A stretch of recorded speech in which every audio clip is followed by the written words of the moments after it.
Ladies and gentlemen, boys and girls, we nailed that intro on the first try. Welcome to Voices of Agora. This is episode 7.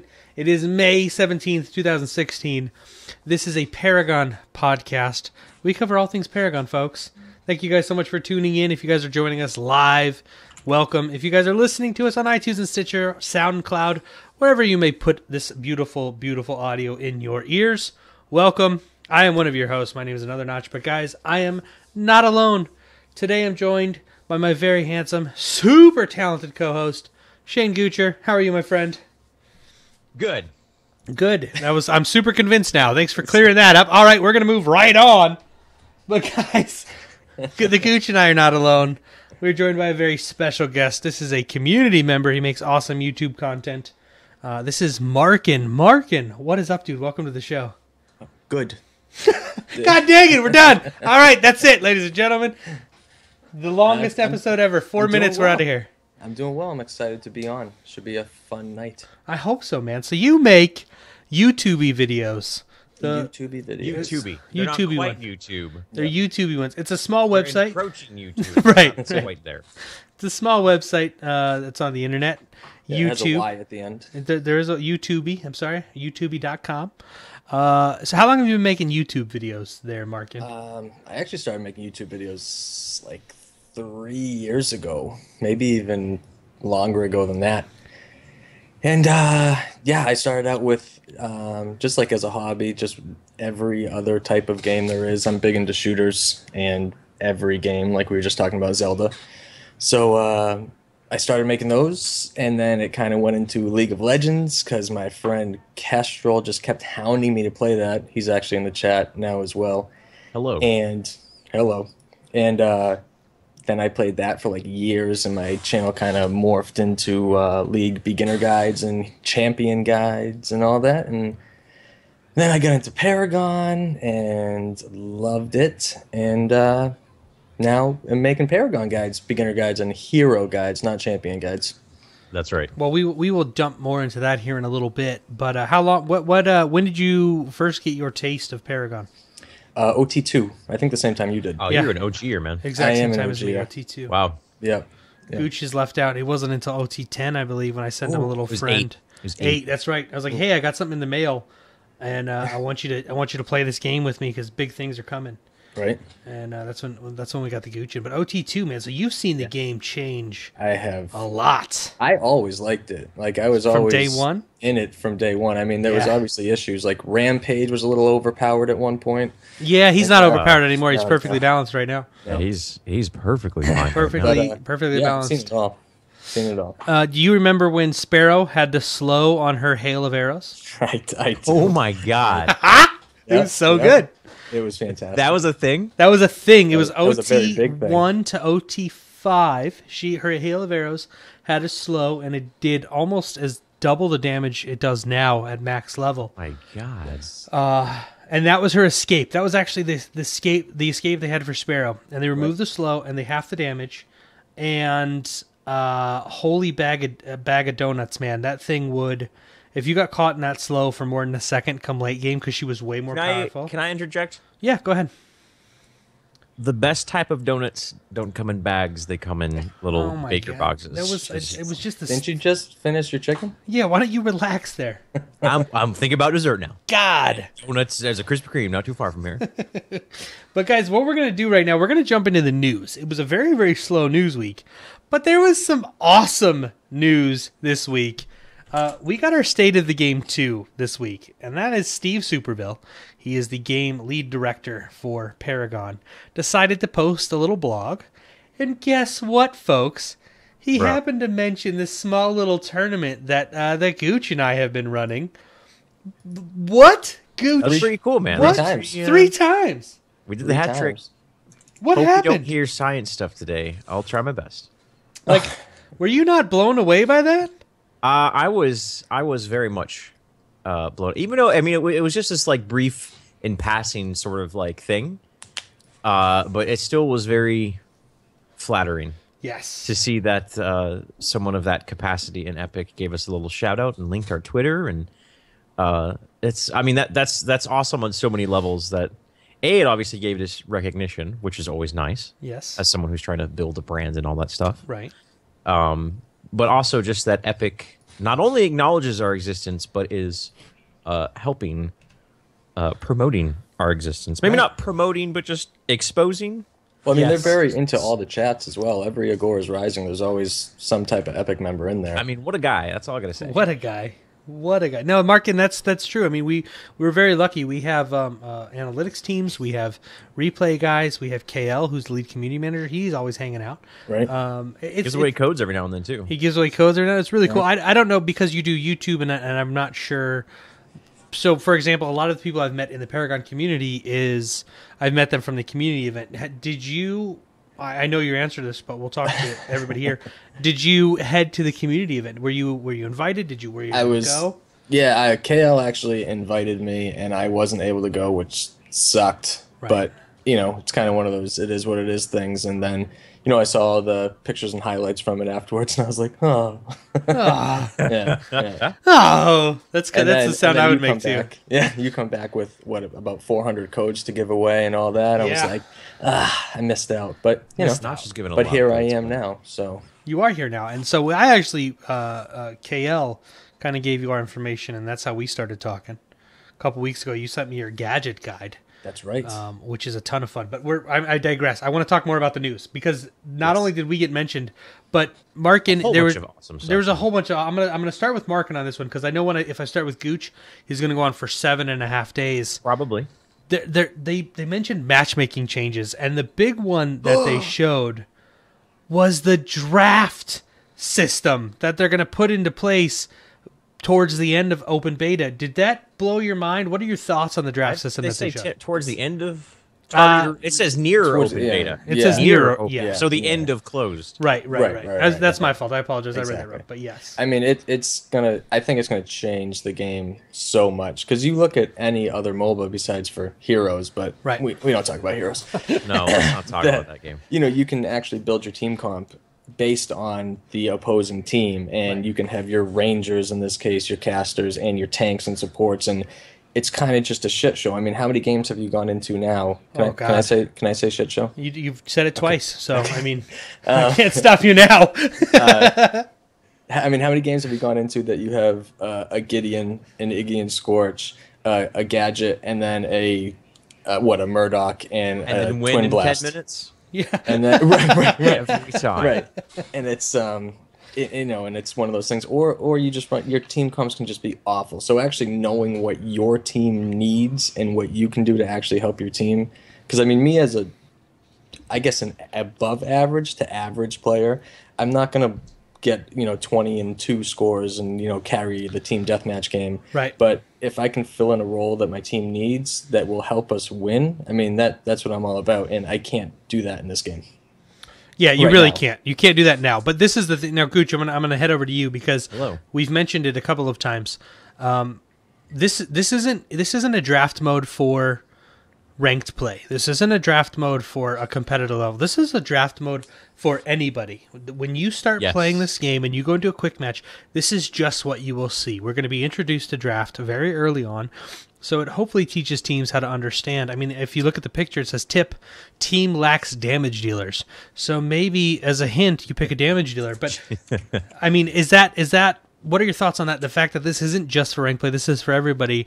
What do you think Epic's, and you can't tell me what they were thinking, but what are your thoughts on that? I think they definitely need to separate. They need to make modes that don't have draft, Right. like a quick match, non-ranked for fun sort of thing. I think the reason so there. Let me make sure I have this right. They're going to be implementing the draft, and it's going to be in every single game, no matter what you queue up for. Right. It's that what it's basically like their lobby. We're going to call this their custom lobby. You're going to queue up for a game. They're going to put you together with 5 people, and then you'll go into this draft mode. Okay. I'm okay with that as like when it's in like the beta and stuff like that, because it just they need numbers on the draft, and they Right. need numbers. They need as many people using this as possible to find bugs and see what needs changes, et cetera, et cetera. I hope that once the game, I hope towards the end of open and closer to release, that they don't make all modes force you into draft. I mean, I'm okay with that because I'm competitive and I really only play ranked whenever there's any sort of ranked mode or ladder or anything like that in whatever Right. online game I'm playing. Right. But there still needs to be a platform available to where you can just queue up with friends and run crazy comps for fun and stuff Right. like that. That's my only concern. But otherwise, the fact that they're doing this this early, and it's awesome. It's amazing. Epic is so like on the ball when it comes to knowing what certain, the implementation of things and the timing of certain things. It seems like they're so far ahead of other developers when it's being in touch with the wants of their community and their fan base and their player base. Right. They seem more in touch with those groups of people than any developer I've ever been associated with as a casual fan or Absolutely. as associated with as someone who, like casted or commentated or did something esports with another game. Them. Right. Now, The other big thing they're going to be doing is this is in their words, finally, near to open beta, we will be evolving to our ultimate form, a brand new centralized monolithic matchmaking service. I love that word, monolithic. So do I. They're going to be totally... I'm a man who loves words, beautiful words, and monolithic's a beautiful words. I love it. I'm going to reminds me sneeze. a little bit of like 2001 Space Odyssey because of the monoliths, but it's pretty cool, man. You need to relax. I'm just saying. But they're going to be completely... This for me right here it shows... how dedicated Epic is. They know there's an issue with matchmaking. Well, how could they not? I mean, you go on the forum posts, and every other post is complaining about matchmaking. And this will lead me into other developers we've worked with. Other developers know there's a problem with matchmaking, and instead of doing a big rework or taking the steps to fix it, they just put little band-aids over the problem. Here's a little band-aid to fix this problem, which then creates a bigger problem. They're not doing anything to fix it. And Epic has said, hey, we've dropped the ball. We know we've messed up. We are going to totally rework our back end to improve matchmaking. That, for me, is huge. Oh, it is. And you can tell, like, just with them responding to the posts, it's these last 2 weekends were stress test weekends. Yeah. They were specifically made to figure this out. Right. Exactly. And, I mean, every other developer would just launch the game, and this would get figured out. Like, I don't know if you guys are, like, Battlefield fans or whatnot, but Battlefield 4 came out, and it was unplayable for 6 weeks. It was unplayable for longer than 6 weeks. Yeah. Well, I mean, just even getting into a match, you just... Right. And that's EA. I mean, it's enormous. So, I mean, just the fact that they know what's going on and are willing to take the time and literally start from ground zero to rebuild everything up again is great. Yeah. And I think that's fantastic. I think for a game like this where matchmaking is so important, the fact that they know, hey, yeah, we know we're in early open beta, or we know we're in early access. This was the whole point of early access, and I think people forget that when they jump into these games. The whole point of this was to see what was working and to see what wasn't working, and then to fix it. And they noticed matchmaking, the system they had in place, it doesn't work very well. We'll just redo it. We'll scrap what we have. We'll redo it. We'll give you a better system. That's fantastic for me. I think it's a huge step in the right direction. They also talked about a couple things that were coming, revisiting how card power is shared, refining how classes scale with experience versus card power distribution. Because if you noticed, the more important thing right now is card power, especially when we start getting later into the game. Once we hit like level 10, the big thing is card power. It's not so much your hero's level itself. If you have more card points, you're going to do more damage than the guy that's a level 11 or level 12. By a significant amount. Right. So they're going to rework on that. They're going to create, this one I like too, creating a stronger definition of roles and heroes' strengths. So giving us a true role. Because right now, it's death ball. Death ball, death ball, death ball. Well, and when it's all shared XP like that, I mean, there's no point to play a different way. Yeah. Right. And yeah, exactly. I mean, and like I said, I came from a league background, so I love the laning phase. Like, I think it's great the way you can manipulate lanes and how you have to have their minions push closer to your tower so you can farm freely, and they get ganked. And it's tons of micro games inside of the bigger game that just doesn't happen now. Yeah. And especially as a commentator, that gives you a lot more to talk about in the early stages of the match, as opposed, because I do at times, this may be difficult for some people to believe, but I do at times when I'm commentating a match, the first 5 minutes, it's like, well, there's not, as far as talking about laning, right. It's like, well, it doesn't. I mean, when Doesn't laning exist. phases do. I mean, sometimes there are times where you have a Sparrow in one lane and a Grim in the other lane, and then the 3 roaming around or something like that. And even then, it lasts for all of 5 minutes. Right. You know, once people start hitting 5, or once start people hitting 7, or getting certain cards and stuff. So I'm glad that they're revisiting that, specifically the card power sharing. Yeah. I mean, as far as what can they do, what's their vision on what they want to do? I mean, they didn't really say much more than that. But I'd we'll imagine that it has to be something along the lines of not making it so powerful that the best way of playing the game is how we see it being played right now. But at the same time, don't make it so that you can't play that way. That's Right. still viable, right? I think one of their big things is that Yeah. they don't want it to be like every single MOBA. Right. I Yeah. think they want to make it different, but I think this is really taking away one of the main things of a MOBA in the Yeah. laning phase. Yeah. Exactly. And I think, and they've mentioned that this is more of a traditional MOBA. They want this to be a Right, traditional instead MOBA. of a shooter. Right. And so I agree. Don't take away the fact that if I want a 5-man death ball, I can. But there needs to be a punishment for it. And currently there's no punishment. The way to play is 5-man death ball. Yes, Yeah. you can say, oh, I'm going to stand in a lane and I'm going to do this. You can avoid it, but you can't really, like, there's no counter to it. There's Right. just, like, don't get caught by it and sit in your Right. lane and Right. have lots of Stay under vision, your which tower. from a game playing the game is boring. You know, playing that way is really boring. Right. No matter who you're playing, commentating it's boring. Spectating it's boring. Right. Right. So Well, I mean, all it's of your- cool for like 35 seconds. Yes, we Right. got a team fight, but then all of a sudden it turns into, well, we know we're going to get another team fight, and the other team is now so deprived of card experience, they're just going to lose again, and it's not fun. It's the first Right. like 2 minutes. If you want a 5-man death ball for the first minute, like instantly jump into the game, 5-man death ball, but then a laning phase starts taking shape. I'm okay with that. But Right. when we have 20 minutes of death ball and we have 4 people roaming the map, that's not fun. It's not, oh, look, someone else got caught out again. It doesn't add anything to it. There's no skill to it. Well, you can see even like your Agora's Rising matches, every single game started, the first 5-6 minutes, you guys barely even talked about the game. Yeah. You guys, Yeah. you know, would talk about the previous game and how the Yeah. Gideon ult changed everything, and Right. you wouldn't even focus on the game that's happening because there's nothing to talk about. yeah, exactly. And that's a problem. That's Yes. if I'm finding a lack of something to say, then you know that right there speaks volumes. That's or the a truth. lack of volume Yeah. about that. That's Yes. the truth. But guys, that wasn't the only news we got. We also got news for a patch. Patch 25.1, I believe is what they were calling it. This is the patch that actually just came out today. It is Tuesday, so this released today. The big issue with this, or the big, not issue, I'm sorry, the big thing with this patch was 10 brand new cards. I'm just gonna talk Awesome about cards. one. I'm gonna Don't talk about one. the Beastmaster's key. That's the one I'm going to friggin' talk about. So these are 10 brand new rare cards. The Beastmaster's Key is the one that has me super excited. It's a universal cost. It's a universal card. It only costs 3. Gives you the 3-second harvester placement. Gives you 100 health. The unique passive for this card: 50% damage bonus to jungle minions. Huge. Pretty cool. Huge. That falls back on them defining roles much Yes. more vividly, Right. and that's exactly what that is And that sharing will XP. yes, that as well, but more so when you see that on someone, you know that person is going to be. He's going to be in the jungle. It's almost like Exactly. having a smite in a League of Legends, or Right. it's a defined. This role. is the role.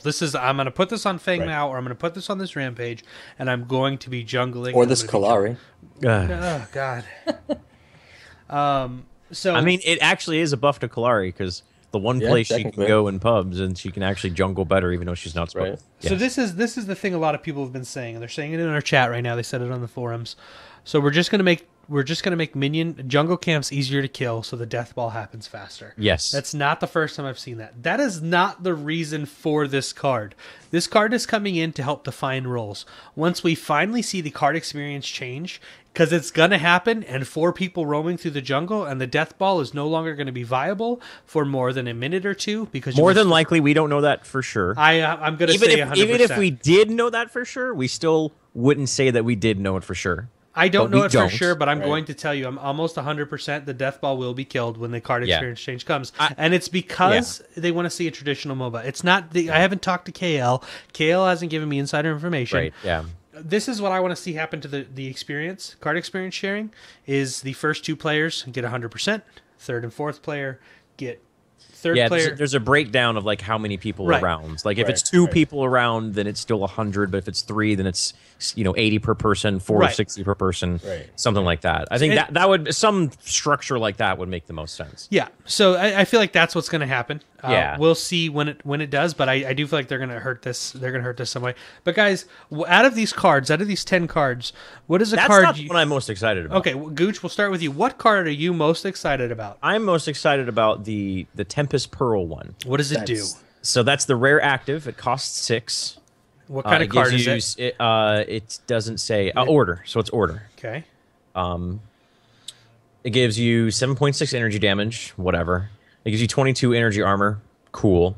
It's a unique active, grants plus 200% max movement speed God. to nearby allies, not targeted, nearby allies for 6 seconds. 6 seconds. That triples your movement speed for and it's 6 for 6 seconds. That's ridiculous. We talked about how long 7 seconds the was. Decker The Decker ult. We talked about that. That's a really long time, and that's your plus 200% movement speed is that's insane. Yeah. It's outrageous. You could So- literally take 6 seconds to go from, the middle of mid lane to the other team's core Yeah. with I that think speed. That is going to be the most game-changing card out of all I, of these. I agree. That was the card I saw that I went, holy shit. Yeah, So, I like the bump juice. That thing's pretty cool. the bump juice. It's I don't basically know if it's 85 your- health. I feel like anyone should be able to get it, but it's still pretty cool. I feel like it's 85 instant health. That's such a good card right off the bat. It's more than that. It's 170 because it has 2 charges. Yeah, I know there is a cooldown of about 15 seconds, but still, it's absolutely insane. it's like a Grux have it at level 1. Right. I also want to talk I'm gonna about. literally load in right now and check. I want While to you- talk about Font of Rapture, the rare passive order card. It has Yes. health regen, Yes. mana regen, crit Yeah. chance. This one right here. Oh yeah, that one's really cool too. I forgot about that one. Let's talk about this unique passive. Lifesteal will overheal, granting a shield that absorbs damage up to 10% of maximum health for 3 seconds. And what affinity? What? Does it have an affinity? It's order. It's Okay, order. so Steel can use because Steel's intellect order, right? Right? Yes. This is like So Steel can use it. yeah, but he doesn't. Steel doesn't use lifesteal. There's no lifesteal, right? Oh, you're right. You This have to is have going to be lifesteal. like a so you have to have lifesteal before. So that Fang means Mao. So this is right. Right. Yeah. Fang yes. Mao. and Yes. that shield will build into his passive as well. Yes. Yes. So what? that's- Okay, Yes. so level 1 Grux has 540 HP. So 85 out of 540. So that's about like a sixth, a little like a sixth of his health, which is pretty good. Instantaneously getting that back, especially on a hero who needs as much help as Grux does right now. Yeah, so I mean we're getting 10 awesome cards that have just come to the game. They fixed a bug with Grimm's alt. They made it more OP than it is. But a very small patch that came out today. The 10 awesome cards. So if you guys have got any of those cards, please let us know using our Twitter, Voices of Agora @Voices of Agora. I'd love to see who got it, or you can do it. Talk about it on Facebook. But guys, we're gonna jump into. That was it for the news, by the way, guys. That was it this week. What we're gonna do is we're gonna jump into our community spotlight. Hello. And you've been listening to him. He is here. Marcan is going to I'm be a talker. our community member that we're spotlighting this week. He creates guides and beginners guides and heroes guides over on the YouTubies. The YouTubies. We're going to post his. I will post his YouTube channel in chat. I will also, when I put this live on the Twitters or on the iTunes and all of those fun places, we'll also post that there as well. But we talked a little bit, Mark, and so you've been doing YouTube for, refresh my memory, how many years? Probably like 3 off and on. Off Okay, and on. when you saw Paragon, because Yes. you've been in for OT2, did you know instantly you wanted to start making content? Yeah, I mean, basically, like we had talked about earlier, I was a huge shooter fan, and I'm a huge Gears fan. Gears is like probably number 1 in my heart because it's awesome. I mean, everybody knows what Gears is, but I also love all the strategy and micro games that go on in MOBAs. So I was in, Gears and then League of Legends, and I hated the way League of Legends plays. You click a mouse. All I could picture was the South Park, the World of Warcraft South Park, Yeah. and the old guy that's playing. Like when I think League of Legends, that's all I think of. Even though most of them are like 12-year-old kids, Right. but like that's all I could think of. So I always wanted a League of Legends that played like Gears, Yeah. and the graphics wise, and Unreal Engine and all that, and it actually happened. And I was like a little girl. I was giddy about it. I was so excited about it. So when you started playing in giddy about it, OT2, man. He was he was super giddy giddying about it. I was. When you started playing in OT2, what hero did you naturally find yourself Gideon. drawn to? Really, Gideon? Gideon. He right was away. Gideon about it. Gooch, you were right. The accurate absolutely applications was. of that pun just continue Yeah. to go deeper Yeah. and deeper. It's every type of game I play. I like that character. Wave clear, push, and more of assassin wise. Because Gideon, you used to throw a Q, E on top of somebody, and then alt, and it didn't matter how much health they had. They were just done. They were done. They were just done. So that was Not the case my anymore. character. Not the case anymore. Although if you play him correctly, he's still He's still a really good hero. extremely good, We and s- I've been playing him lately. I love him still. Yeah. My love hasn't fallen, but I mean, my first 10 games I played were all Gideon because I was like, well, he's broken. I'm gonna Yeah. use this while I can. Yeah. And that's all I gravitated right towards him, and then loved him right away. So making videos on YouTube, what about the beginner's guide, or why beginner's guides? Why heroes guides? Why not like we've seen with the cinematics because the awesome replay system? What draws you to that type of video? Because I've tried to do those, and I have to be completely honest, they drive me insane because I feel like, who am I? Now this is personal. Who am I to tell people how to play this character? Right. And so what? And that's not I have immense respect for anybody that makes these videos because they personally drive me insane.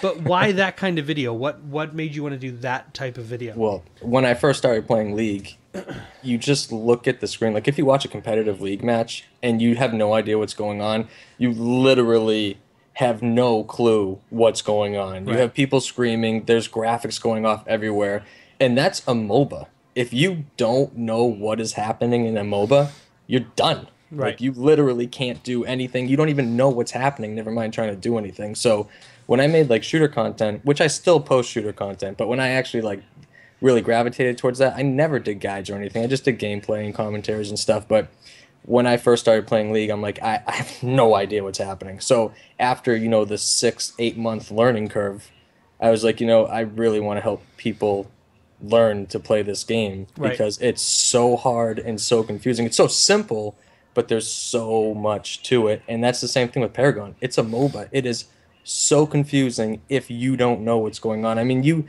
the first thing that happens when you jump into a game, even solo against the computer, is all of the Unreal Engine graphics just blast onto the screen, and then your 4 teammates literally run off the platform.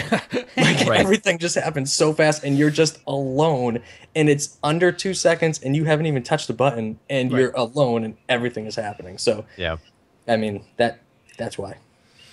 What will you be making other content? Are you going to venture into cinematics or anything like that, or do you want to stick with?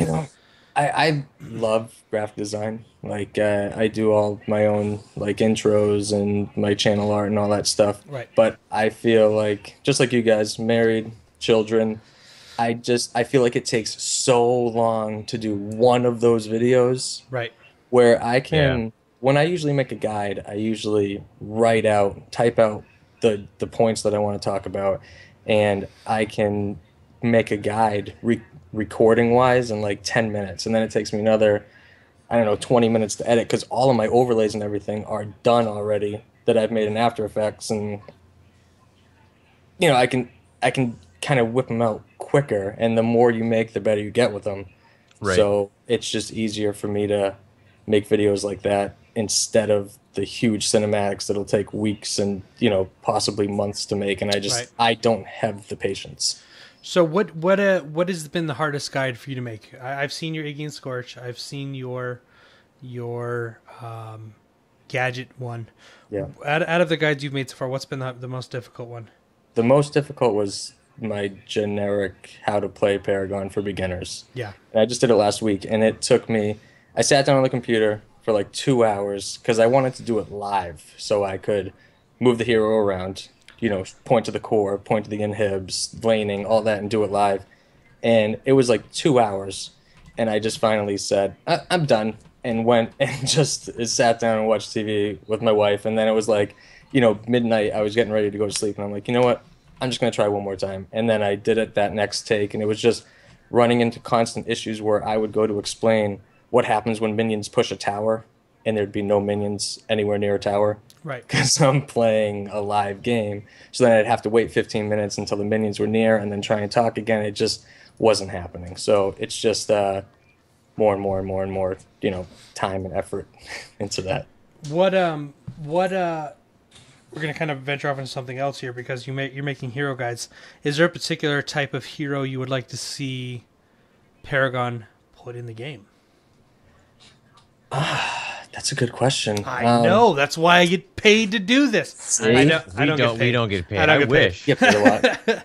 You should. I wish. You get paid a lot. How about like another, like the next hero? The next hero, what role do you want to see be implemented? Honestly, I like Kalari's what she's supposed to be. I like that she's supposed to be an assassin, and she's supposed to be able to just 100 to 0 you from the jungle and come out of nowhere and kill you. I really like that type of champion. And, there's just Kalari for that, especially with the changes to movement speed and everything right now. And Kalari isn't really the best You can option. say it. She's the worst. She just sucks. And I know everybody are like, Kalari's great. If you play her correctly, she's wonderful. And she sucks. So, I really like the idea of that champion, or somebody that can even like blink or flash kind of over the map and, move their positioning extremely quickly to get on you immediately, do a ton of damage, and then go back to where they were. Something like that. I really like that. Yeah. See, but when it comes to Kalari, I feel like they just need to completely, like, they need to make her less reliant on her ult. They need to make her, like, not just this giant cannon of burst damage. Like, give her an ult that, like, increases her speed, or gives her, like, for 8 seconds, she's invisible, but can, but moves fast, and the invisibility only breaks when she uses abilities, or give her, you can now have, she can use her blood dagger 3 times in a row, or, like, there's so many different ways they can go with her design other than the current one, because the current design of her now is she will just either be way brokenly good to where she can just blow you up and there's no counterplay, which is not good. That's not a good game design. Build health. Just build health. Yeah, or the opposite, where she can't be effective at all. I think her, just digressing a bit, but I definitely think when it comes to Kalari, she needs a redesign from the ground up. I agree. It's like she has cool aspects of her kit, but none of them work well together. Yes. Right. You have to get up into. I think, to me, is the thing that needs to change the most. Yeah, it's like you need to get right up into somebody's face in order to do damage. However, most of her damage comes from her dagger. And also, if you're on top of somebody, her auto attacks don't do damage, and you don't build attack speed on her. So it's just it's tough to do anything with her. So another assassin type. I want another assassin, like a real assassin. Well, you think we have 5 rangers now? And Yeah. No more rangers for a while. I want more. I want support. I More want supports. another support besides Decker. I like true, and supports that are more like Decker than they are Muriel. Yes, absolutely. Muriel's boring. I'm sorry. She just shields. She I see why, that sort of hero, it's always good to throw that in there because there's people who enjoy it, and it's easy. It's kind of it's easy. It's kind of a mainstay of MOBAs. Right. Just a mainstay of any class-based game. Right. Yes. You always have that support who can keep you from dying, sort of thing. But I want to see supports more so the Dota 2 type of supports, where Dota 2 has very few supports that keep you alive through heals and damage mitigation. Right. So they are the supports in the sense that they keep you alive through what utility they have. They're utilitarians. Absolutely. And that's what I want to see. And that's what Decker is, right? The only shield she had was her ultimate. They got rid of that. She's a support in the sense that she keeps you alive through her utility, through her control or her ability to do certain things. Her stuns. Yeah, exactly. And that's what I want to see out of supports. They're still, and then through their utility, they're much more high impact. Other than, I hit my ultimate from the other side of the map that I can do at any point in time because I'm a Muriel, and then I drop a shield, and then I do it I again think because I have cooldown reduction. the playmaking supports are the best type of supports because Yes, if you're exactly. watching a game and they do something and you actually go, holy shit, like that was a great play. They That's don't what have any of Dota 2 does those. so well. Dota 2 Yes. does that so well with like your Rubik's, and the Tusks with Snowball, and I mean so many different supports that are I mean, yeah. yeah. Yeah, and same with League, and I think that that's something that Paragon can do with no issue. They just don't have the heroes out right now Right. Yeah, because it's exactly. still a closed beta. I mean, this isn't the game. This No. is a very Not small portion of the game. yeah, this So, is I mean, yeah. they'll have 100 heroes at some point that they can do this with. So, I mean, however many months in advance they already have these heroes that are done and they have their ideas already for. So they might have something like that in the works already. Yeah. Yeah, absolutely. Gooch, do you have any questions for our very special guest today? You pretty much covered all of them for me, man. That's it? We're done? All right. All right, see you, bye. Have a Good. good one. Mark, you out of here. No. I would have closed Skype, but I know that would have Don't just do that. destroyed You'll you. ruin everything. I'll have to start over. Last time you'll ever be back. You got to play more games. You've only had 20 games, apparently. Yeah, from recently. Yeah. Agora.gg. Yeah. So this is as we move into the game's development, we move into the future of Paragon minus heroes. Are there any aspects of the game you would like to see changed? I know Goosh and I have talked about there's not actually a throw pit with the boss. I mean, what changes would you like to see to the game? Do you want to see it faster? Because a lot of people complain about time, but what's a big change you'd like to see come to Paragon? Pacing is huge. Yeah. Like I really want the laning phase. I think that's a really big part of MOBAs, and I really would like that implemented. And like you said, with Orb Prime, there's no issue with taking it. No. You just Just take go. it. First of all, it does no damage. I think that they should make it a huge boss that you take maybe once or twice in a 40-minute game. Right. I don't think it's Right. something that you can constantly pick up. It should 3 or be 4 huge. times. You're right. You should be able to. It should kill you. You shouldn't be able to take it with 2 people unless it's 60 minutes into the game and you can power it down. But it should do more damage. Right. And especially for the stats boost that it gives you. Oh my gosh, I know. It's just ridiculous. And people get Yeah. hit at 10 minutes into the game. It completely changes the game, and they're not punished by it at all because they can just leave if there's an issue. Right. They're not Yeah. stuck in an area or anything. There's no, like you said, there's no pit to keep them in. Well, can't say too much, but I can tell you that they're the. I don't know what I You want to better say. not say anything at this point. You have to think about it. I feel like there's spoilery things coming here, folks. When it comes to the Orb Prime boss and the mechanics of turning it in, I'd imagine that in the next, I don't know. I think they know about it. I mean, they've been very open about it on forums and stuff like that. right. But I think they're going to add much more to not only the actual taking of and killing of the boss, the gummy bear, the Roshan, the whatever arbitrary bear name boss. you want to apply to it before Baron. there's whatever arbitrary name you want to apply to it until it has actual lore and an actual name.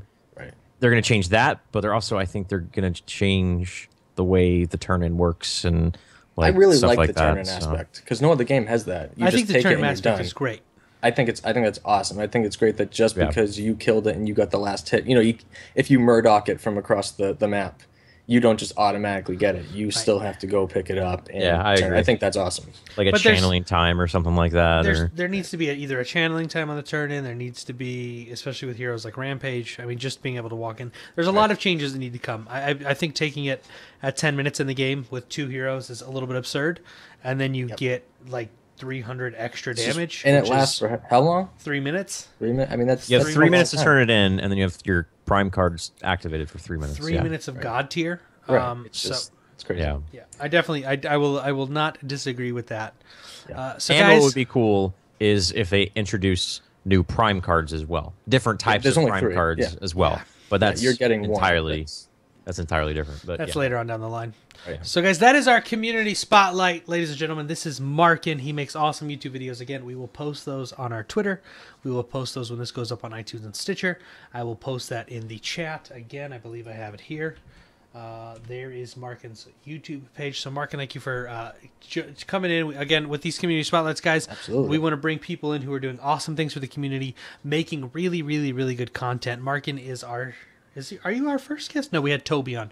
Toby one was our first guest. You are our second community spotlight. right. We will be bringing other community members on. So if you guys are making awesome content, if you stream and you're doing something unique and different for the community, whether it's art, making content on YouTube, cinematics, whatever it may be, Music, cosplay, claymation, that's a thing. There you go. That'll work. That'll be pretty awesome, actually, if you have the patience. If you're doing that, please claymation contact us. is a test of character. It's a test of patience and a display of character if you can do that. Not only is 100% it OCD. artsy, not only is it like show you have artistic and creative ability, it also shows that you have a incredible sense of patience and discipline. OCD, because I would not be able to do it. After one movement, I'd smush the poor little clay thing. Yeah. This is bull! I'm out of here! But if you guys it's like are... that Dane Cook Monopoly skit. Yeah. Screw you, Grandma! Exactly. If you guys are making awesome content, please contact us at agorasvoice@gmail.com. We'd love to get you guys on the show. We do have some other people we would like to talk about. If you're making a website, this awesome website just came out. I'm going to plug it because it's so great. If you're looking for a group of people, Heroes of Agora is the website. You can find them on Twitter. It's a looking for group for Paragon. It's wonderful. So if you're looking for people... idea. But guys, we're going to jump in. This is the first time we've done this, and I figured that we would do this with the new hero. We'll cover the other heroes in time. But we're going to jump into basically a deep dive for the characters. And we're going to cover Grim. He was just introduced on Tuesday of last week. He's been in the game for a week now. I think we have like 7 or 8 people who've got him to master as they do the hero race to get the I think it's community. 8 right now, as of like 2 this afternoon. So we've got like 2 more hours for the rest of the people to hit 10, so the community gets that 15,000 experience. But I want to jump in and I wanted to talk about Grim a little bit. I'm gonna do a quick breakdown to Grim. So Grim is a ranger. His recommended role, according to Epic, is ganker. His attack type is ranged, and his primary scaling is energy damage. His affinities, GG, no energy damage. GG, no energy damage. His affinities are intellect and corruption. Holy goodness gracious with that. Like all the good cards. All of the best cards. Reaper's Key, bestest card in the game. Like as far as value goes, Yes. Let's talk about his passive, guys. His passive ability is Overcharge. This is every 8 seconds. His pulse cannon deals bonus damage and shreds energy armor. Now, a lot of people are like, that's not very good. It scales with energy armor. It's ridiculous. So come late game, I think it has a Outrageous. maximum of like 300. But every 8 seconds, you're basically getting another auto attack. Absolutely for free. Like a guaranteed crit. Almost That doesn't crit. already include.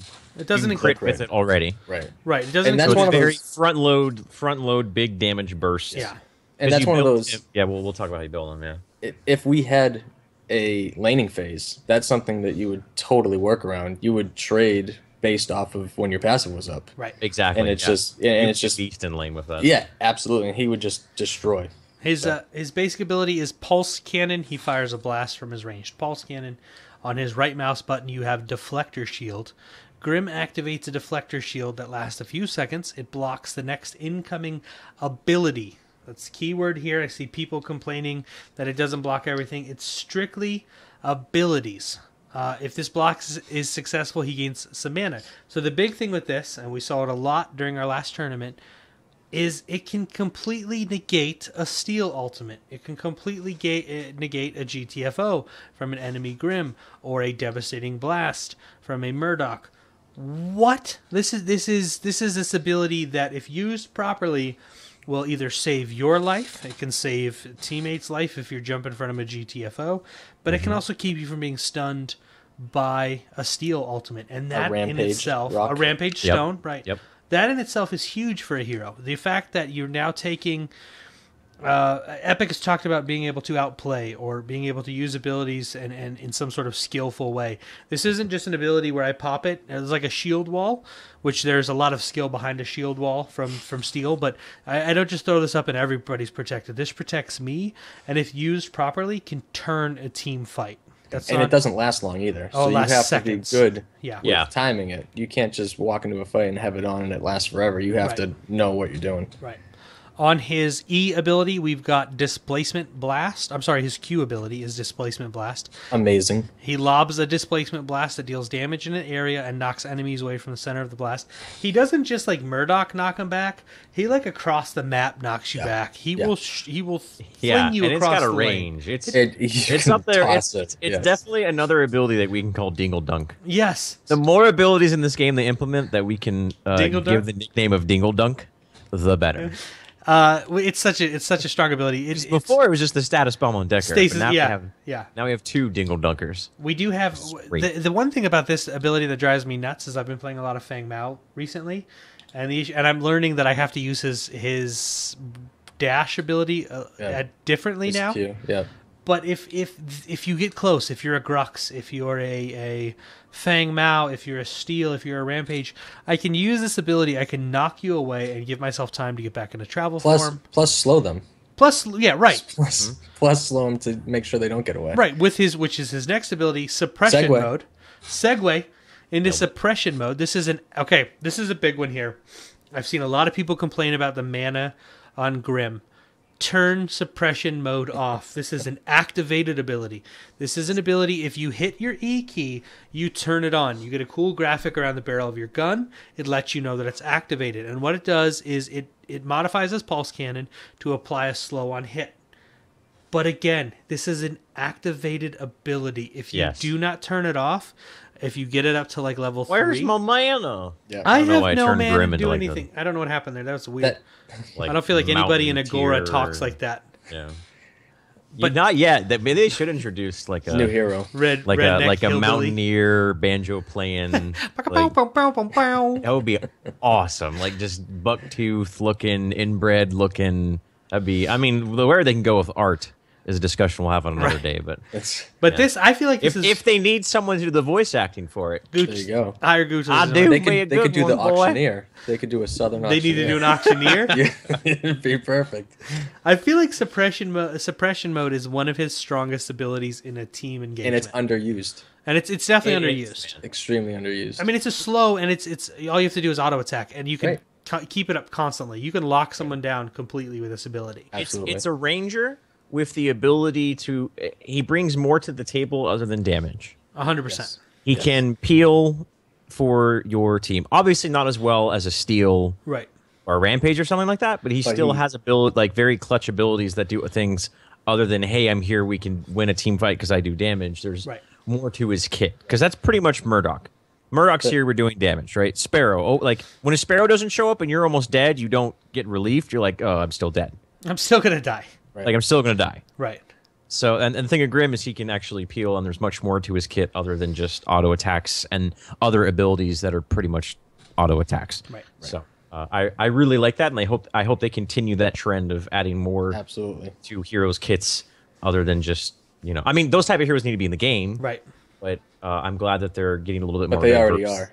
We already have 4 of them. Let's move on and bring more. Let's get it going. Yes. Yeah. Let's talk about one of the most, we'll say the strongest. I'm not going to use the word overpowered. We'll say one of the strongest ultimates in the game. It's GTFO. This is the Gyro Targeted Force Orb. Nailed it. Nailed it. First try. Boom. GTFO. He locks onto an enemy hero. After a short charge up, a very short charge up, he fires a high damage gyro targeted force orb that homes to the target. The GTFO passes through geometry and non-hero units. This will also, with the fix today, pass through steel walls. It will pass through towers. The only thing that can stop this ability is another hero. What about Decker ult? Nope. It goes through everything. Okay, cool. The only thing that can stop it is a hero jumping in front of it. That's why I was talking about that deflector shield. I did this last night. I popped my deflector shield. I jumped up in front of a Decker. I took no damage, and I saved the Decker, who was at like 4.5 health. Those platinum plays, boys. Those platinum plays. What a guy. The thing with this ult is it doesn't matter if a Kalari stealth. So once you're locked on and it fires, you will kill that hero if they're low enough. It will hit them. It will bring them out of travel mode. It's not as far as Murdoch's Devastating Blast, but it does have some range on it. Absolutely have some range on it, and it combos so well with so many abilities. Yeah. I was watching this weekend. You know, we had Agora's Rising 3 this weekend, and we kept seeing Beacon cast out a little bit early. And I'm like, why is he wasting this? Why is he not using this as a killer? But then you would notice when he's at level 14 and he's got 45 card points, they're doing 900 damage. It's like, oh, he did use it as a killer because that player is going to friggin' die. Yes. In Right. just And a then- second. Or they're going back to base and they're Right. getting off the map. You're taking them off the Yeah, map. exactly. It makes those rangers or otherwise low, those high impact heroes Right. completely taken out of the fight, which is amazing. And we saw it. We saw so many times where, and I think it was only Triangle Formation who were running Murdoch and Grim together. And there were so many times where they would try to line up the GTFO with Devastating Blast at the same time because they both have really long range. It's not as long range as a Devastating Blast. Right. Do we know if that GTFO hit but- that Muriel and her ult? It did we not. wa- I it went did back and not? watched the replay. I went back and watched the replay. did? It Because did I not. watched it like 4 times and I just could not tell because she took a huge chunk of damage right when she landed. She too. landed right as steel landed and was instantly Okay. hit with the steel damage, Okay. and then the Because that was amazing. rift. It has a certain When range. I saw on it, when I saw the GTFO chasing him, like my mind literally blew. I was like, we're about to see some next level. Yeah, it was stuff. awesome. Next level play. If, No, I was like, oh, what's gonna happen? Like, and how mad Amiri would be. We're like, she Right. thinks she's. I've got it. Nope, you're dead. Now, here's the next question: What if the GTFO gets projected at you right at the end tail of your recall, and you recall away? Does it still continue to chase you to base? It will That follow was Not that you. it matters. Not that it matters because you'll be healed up by the time it It hits will you. follow you all the way to base. Yeah. That would be. But what would be funny is if you like recall and then like immediately start moving forward and don't get healed and die. That would And be. just die. Yes. That would be You hilarious. jump off the platform The- into yeah, the death. So those are the abilities for this particular hero, for Grim. I want to talk a little bit about his early game. Oh, sorry, I forgot to mention. Yeah, so triangle formation. I totally didn't get my point off here. Oh, go ahead. They would try to do devastating blasts into GTFO because they're both long range targets, like on the same person. Oh yeah. So you'd have like this really long range, like just huge amounts of burst damage. They never lined it up though, but there were so many times where It they would was try to close. they would GTFO one target and then devastating blast another, and between that like there was time where if it ever lined up, they could have just like outright killed someone. Yeah. Right. But that's another really cool thing you can kind of pair it up with is like that really long range, big again front loaded burst damage. Right. And even just doing that, even if it doesn't kill them, it's getting them to recall, so they have to go and Exactly. heal up. So you have that whole lane you can push now. So Exactly. I mean, you can technically start your push from your base. I mean, if they're halfway up the, you just take them out, and then you Yeah. can start your push. So let's talk about his early game. Well, let me ask this first. Gooch, how many games have you played with this particular hero? 2. Okay. Marcan, how many games have you played with this particular hero? 2. Awesome. You guys stink. So I'll lead this I'm not a conversation. ranger guy. I I'm know. a- Okay. Yeah, It's like- same as me. Yeah, I never yeah, play yeah. rangers. Ever. So I have this guy at level 5. I may not be the best ranger. And if you watch my stream, apparently I don't ever land auto attacks. they're Liars. unimportant on a ranger. Not a big deal. Liars. My entire stream is a bunch of liars. But I want to talk about his early game. I want to talk about some of the issues this hero has. He is a terrible, terrible laner. Yes. Do not leave this guy in a lane alone. You can late game because then he just one-shots everything. But early game, his lane clear is so bad. If you find him up against a Gideon or an Iggy and Scorch, you won't see this hero a lot, but a Howitzer, he lanes so bad. The only thing that he has going for him is his passive ability, where every 8 seconds he's going to deal an additional 60 damage. Let me reflect on that. He can bully people around in lane, but his actual like lane presence when it comes to like lane clear. Yeah, he's not. Yeah, black his lane hitting. clear. But if like 1v1 in lane, which doesn't happen very much in this game, but He will 1v1 bully in you lane, around. he'll bully around. But specifically, what Notch is trying to say, Right. just for clarification, is that he has no lane clear, he has no push. No, his lane clear is awful. He will What get do you out think- pushed. many Probably has the worst.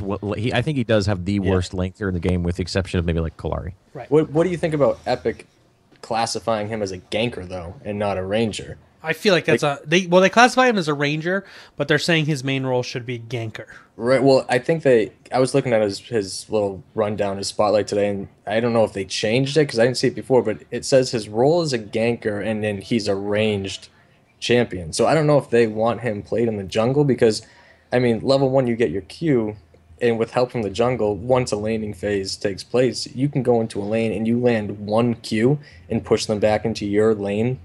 That they're done. Right. Yeah. I mean, they're not getting out of there. So, I mean, I just think him being, if there ever is a jungler meta, there's your favorite word, Right. Ugh. then he would be perfect for that, I feel like he's going to fit that role of maybe not a quote unquote jungler like you would say Fang Mao is right now, but I feel like he would roam as we get into that. Okay, when we see a lane phase 1-1-1 in lanes, and then we have two people roaming in the jungle, he's going to hang out with your Fang Mao. He's going to hang out with your jungler, and they're going to surprise you in lane, and he's going to cue you back into the lane, keep you away from your towers. Absolutely. I feel like Ganker is definitely a good way to play it, especially with the way his ultimate currently works. I feel like Ganker is definitely a good way to classify his role. But early game, his lane presence, he will bully another enemy hero because of his passive, but his lane clear is very, very lacking. Now, we build this hero similar to your Murdochs, your Twin Blasts, your Sparrows. You're going to build him with energy damage. You're going to build him with crit, and of course bonus crit. I believe it's a Gorin. Crit bonus. Your crit bonus. You want that. Flat. You want that extra 50% crit bonus there. You're also going to build him with lifesteal and a little bit of attack speed. Right. And health. And I don't build him with any health. See, I always have to put health in him because he's probably the weakest out of all of them, and he has no quote-unquote escapes, but with his Q and his E, I mean, he can get out of situations, but if you're ever jumped on, I guess with any ranger, if you're jumped on, you're going to be dead. I always put a couple, either just standard healths or maybe one, major health in almost every of the 2 times I played him. I ran health on him. See, and I feel like you can do that with some heroes. It definitely as maybe a 4th or 5th card, not at the beginning. I mean, there are energy damage cards where they have the 100 health or the and you can kind of do that. But I feel like when you do that, you're actually hurting him in the long run. It's similar to like a Sparrow or a Murdoch. Maybe early on you build that and then sell it because that's a thing you could do. So I build early health and energy damage and then sell that. Right. If you're not confident in your skills as a ranger, I feel like that helps. But if you're confident in your skills at landing abilities and dodging, I don't think the health is going to be that beneficial to you. You're better off just having a health potion, I think. Just having health, right. Yeah. Like you'll get more out of a health potion than you will out of like raw maximum health. True. But what's interesting about him, one of the things that's really interesting is if you are so he's a ranger. He's an ranged auto attack late game carry. Right. Whatever vernacular you use. When I first saw him being played, like watching you play him Notch, and I watched Beacon play, and I watched a whole bunch. I mean, because obviously when it was released, everyone was playing him. Anyone that was streaming was playing him, and I was watching people. And at first, everyone was like, "Man, he sucks 1v1 because his model's so big," which is true. Next to like an ulted Rampage, he has a very large model, so it makes him easy to hit, which means he's a really easy target.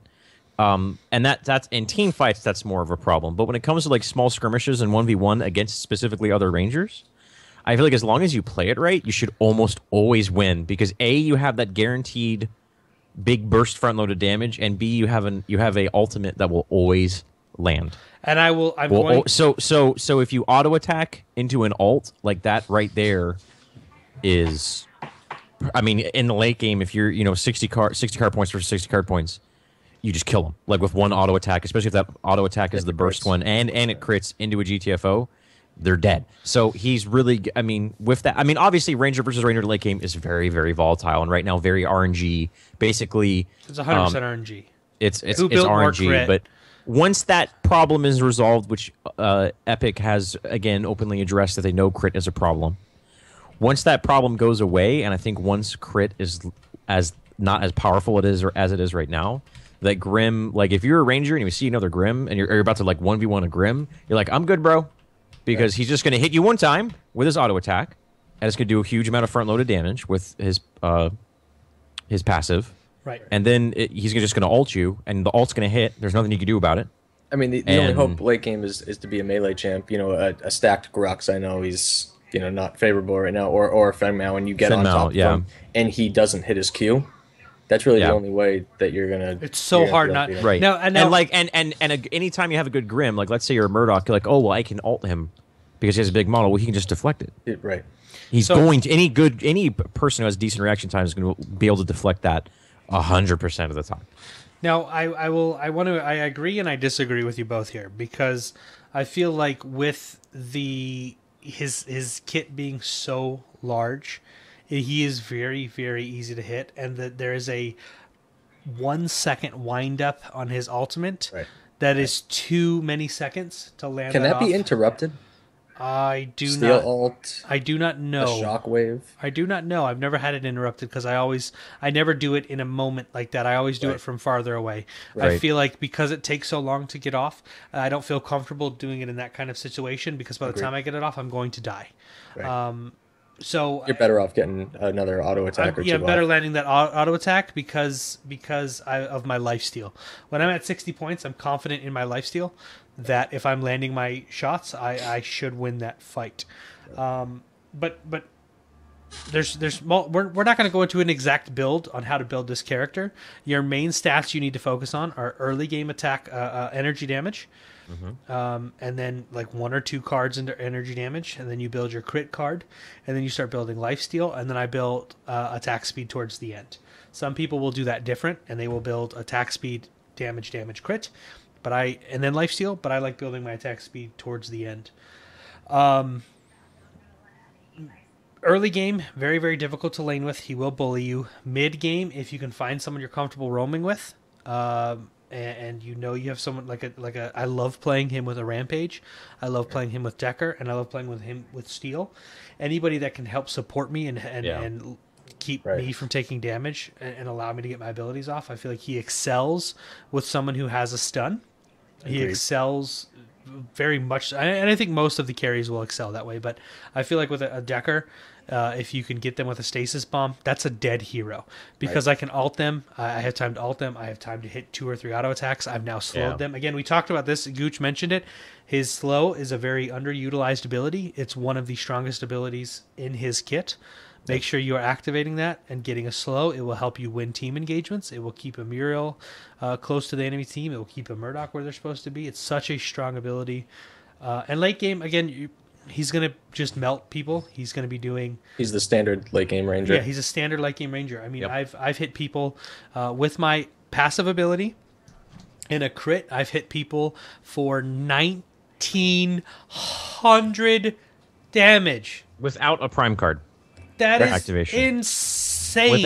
Imagine if you had a prime card activation. Yeah, that is insane. He currently has the been highest. like probably close to 3,000. I've been hit by 2,400 with one shot, and it melted me off the map. Which is absurd, but and again, that's because we talked about how that's because of crits. That's because of crit, right? It's not the hero itself. Exactly. Not only crit, but also cards scaling a little bit too well into the late game, which I believe they actually mentioned that in the post. They do mention that in the post. Yeah, so that's another thing which I don't think we talked about it, but they realized that cards scale too well into the late game, and that's one of the multi. There's many different facets as to why the late game on Rangers is so bursty right now, and it's crit and cards scale too well are the two big ones. Yeah, but anyways, sorry. Which those will all change. Yes. But as what we'll do is we'll talk about your overall thoughts. I know you guys have played against him more than you've played him.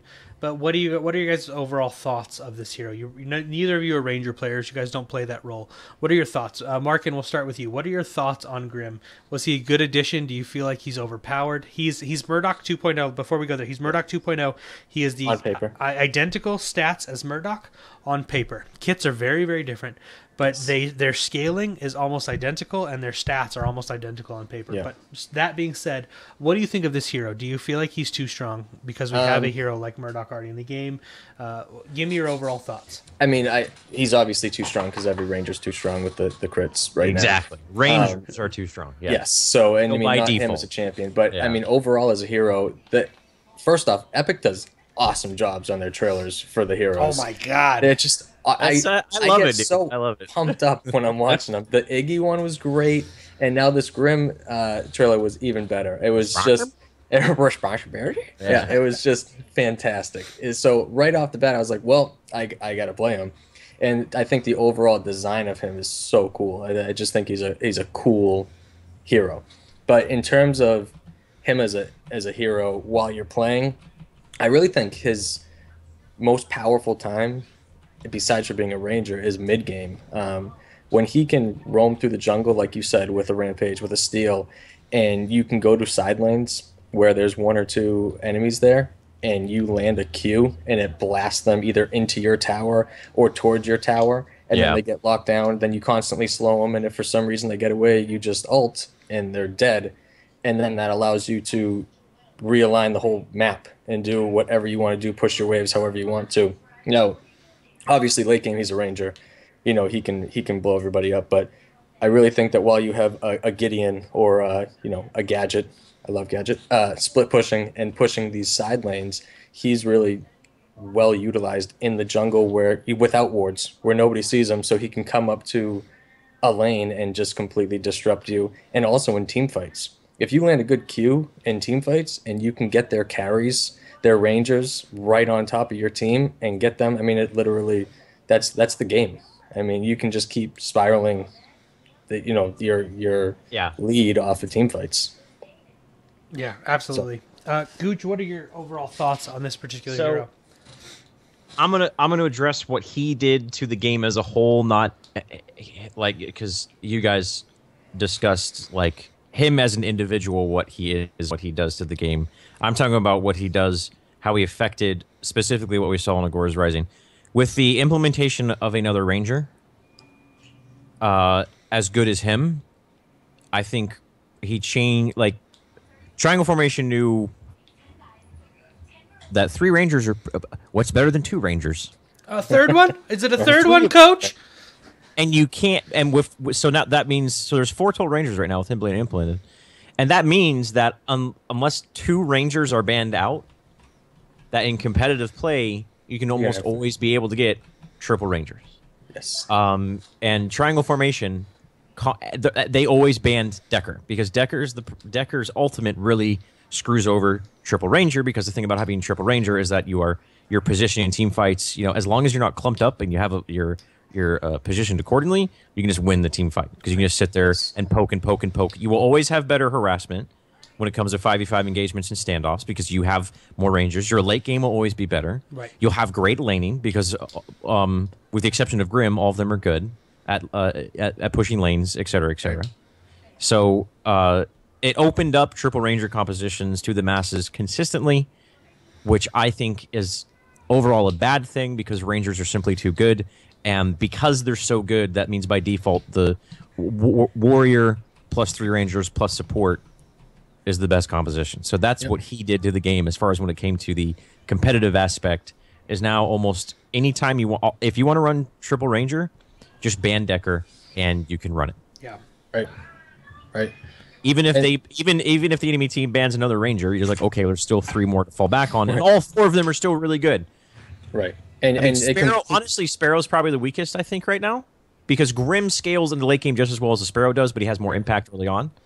Yep. But even then, it's not like Sparrow's bad. She's still not bad. You can still win with her consistently. He completely negated the caster role, the split pushing role. I mean, the Gideons.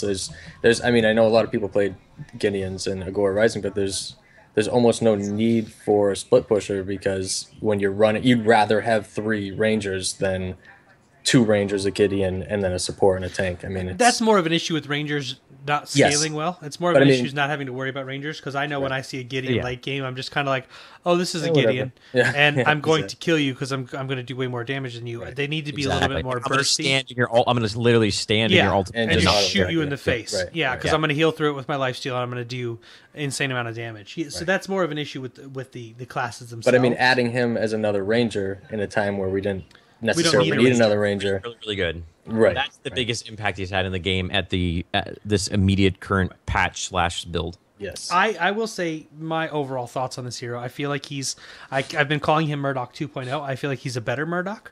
I feel like he has a better kit than any of the other rangers in the game, because he's not just straight damage. He's also has some incredible utility, his slow, his knockback. Yep.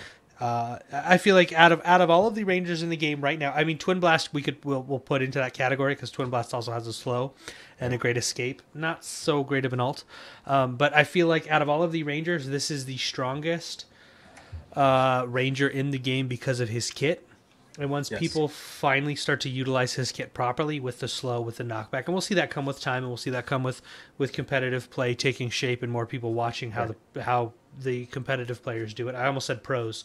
We're not pros yet, boys. Not yet. Not yet. We're not pros yet, boys. But once we start seeing those players do it, Maybe around the end of the year, Right. I think. It'll give you more of an Around understanding of this of the way to play this year. But overall, I think he is the best ranger. I would love to see more rangers like him that offer more of a Well, he hits just as hard as all other rangers. Exactly. Plus, he has so much utility. Exactly. So there's no reason to pick anybody else over him right now. Right.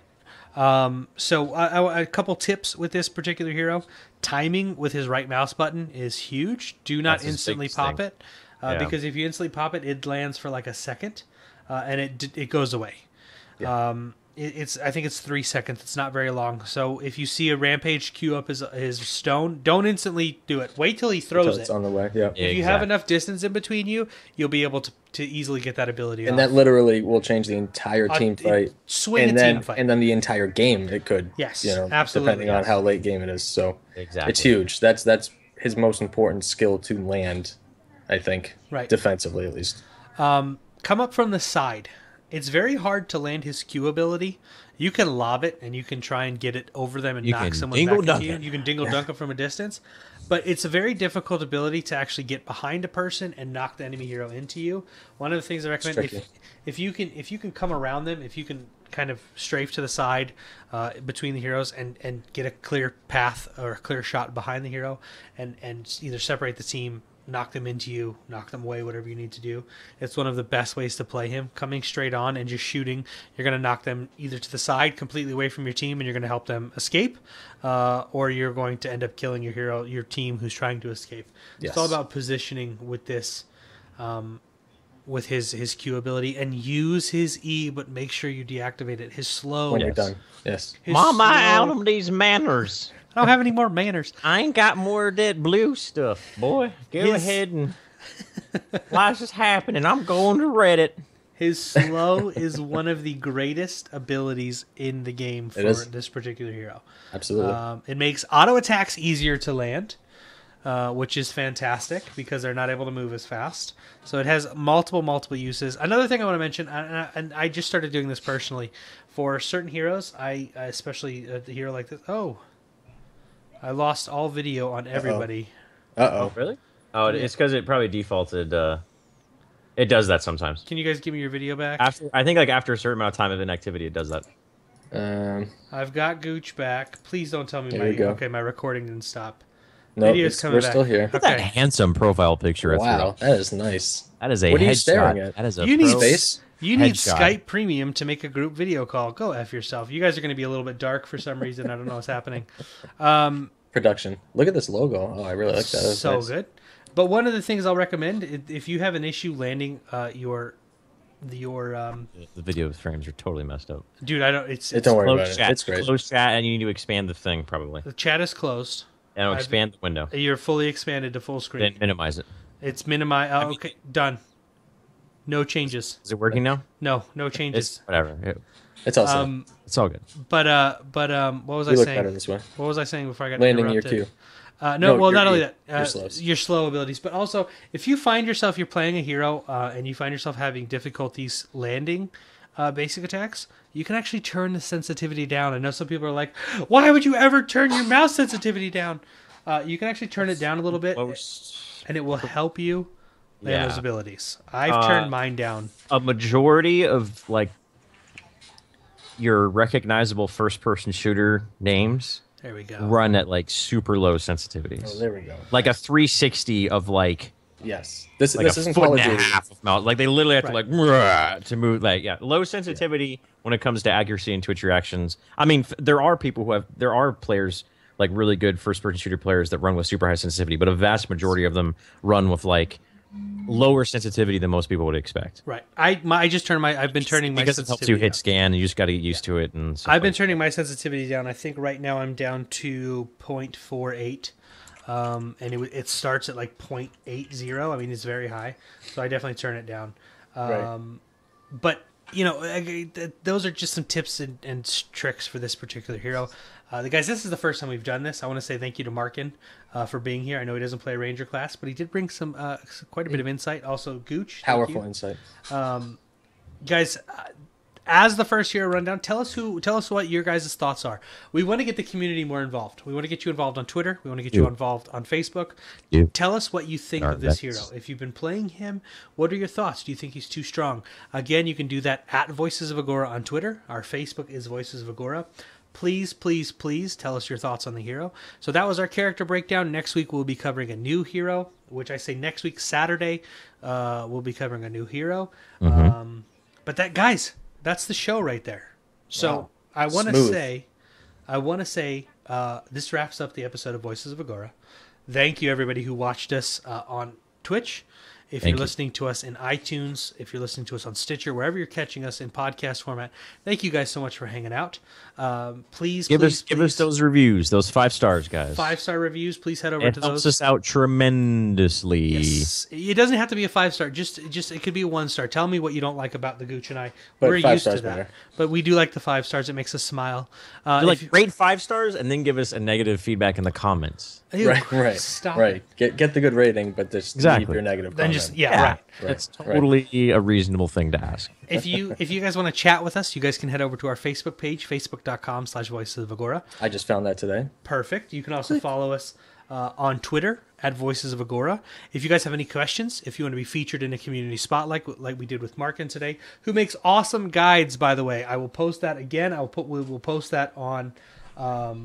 We will post that in the Twitch chat. I will post that on Twitter. I'll also post it in the information for the stream, so you guys are in the iTunes and Stitcher, so you can find this gentleman.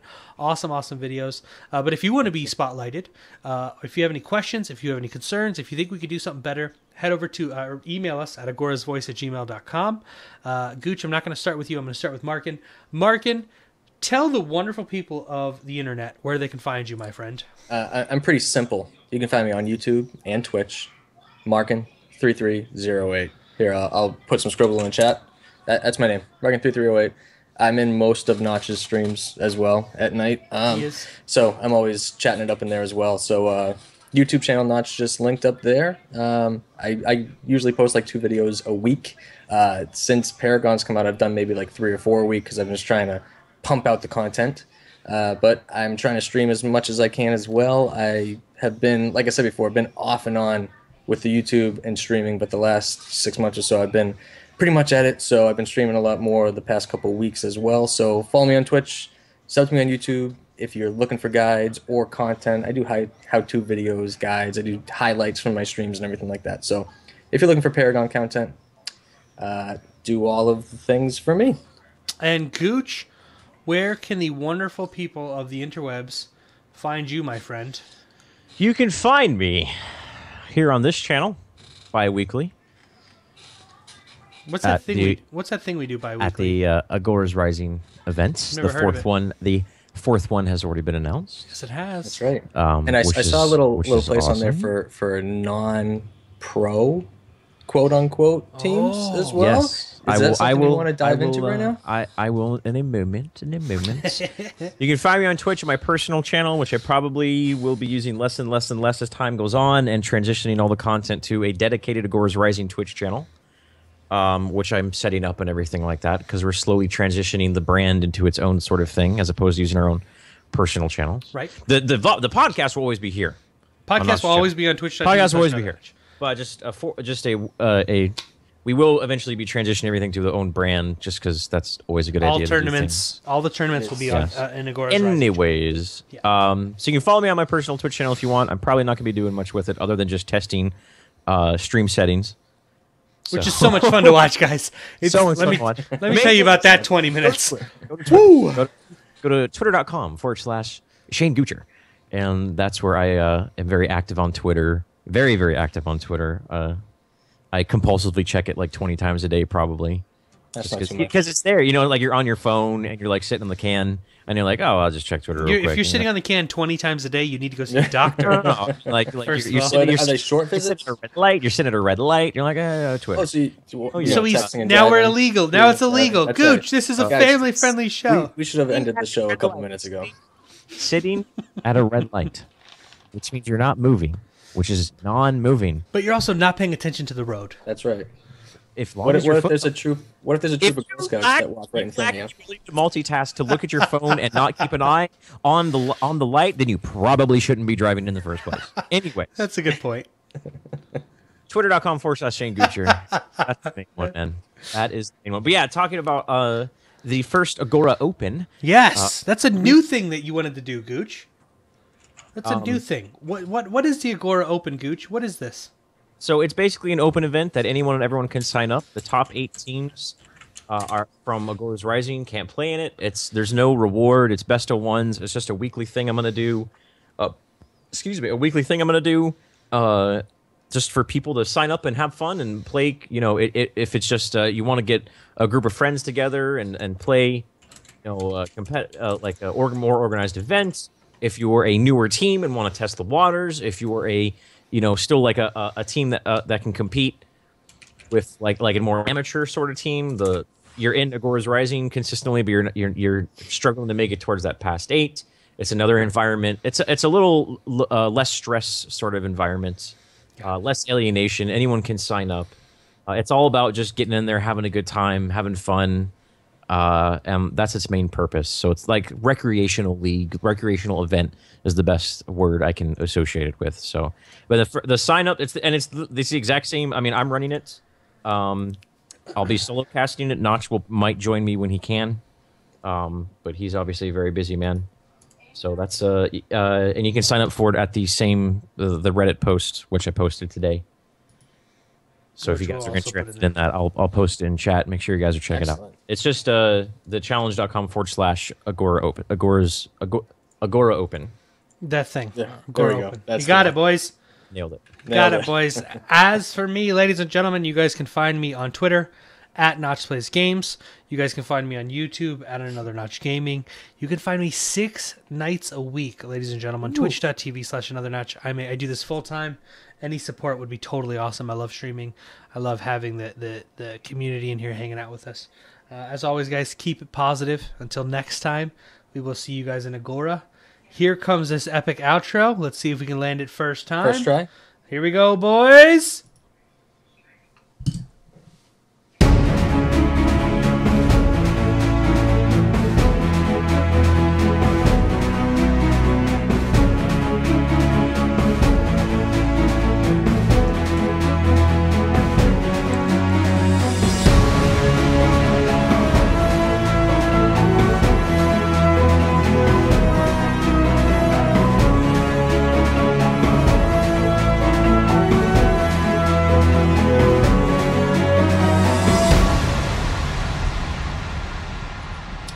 I nailed that motherfucker.